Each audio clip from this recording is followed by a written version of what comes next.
There's something about the quiet, the stillness.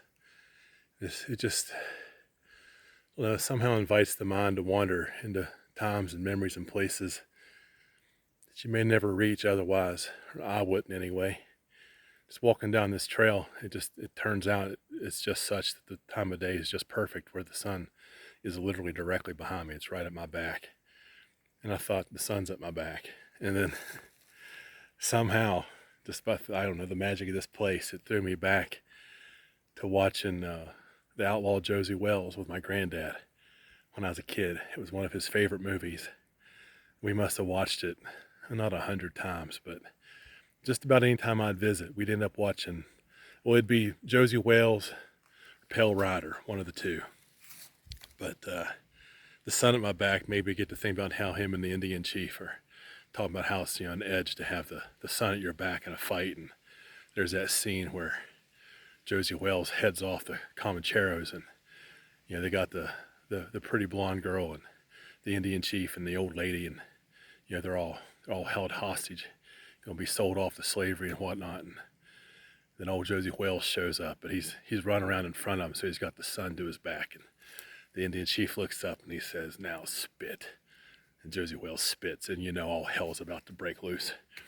I hadn't thought about that in years, but I don't know. I hadn't even thought about my granddad in a long time. But there's something about these old mountains. You get out here, and some people will poo-poo on the Appalachians. They play them down, saying they're not even real mountains. They'll look at the Rockies, with all those sharp stone teeth jutting up thousands and thousands of feet, and they'll say, "No, those are mountains." I had a buddy at work years ago, John Palumbo. He'd kind of Now, of course, to his credit, we were in the Mid-Ohio Valley. We were up in Parkersburg, and up there, the mountains really have become more just like foothills. Really, they're not even that high. I wouldn't even know that I would call those mountains per se. But he kind of shit on them, talking about how those weren't real mountains. How you need to go out west and go to the Rockies, and those were real mountains. Thing is, man, those Rockies, they're just kids. They're youngins.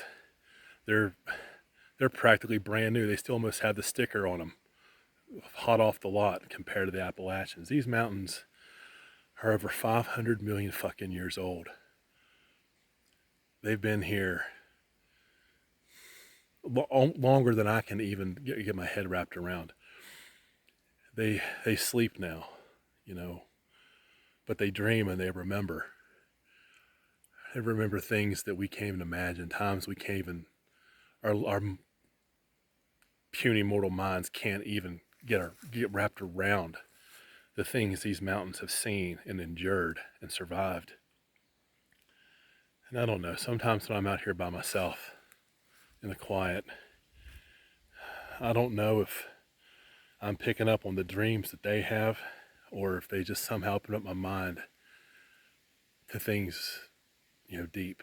I'm not a religious person these days, but being up here and just feeling the flow and eddy of life and the echoes of time, it's hard to not be spiritual. It really is a special place.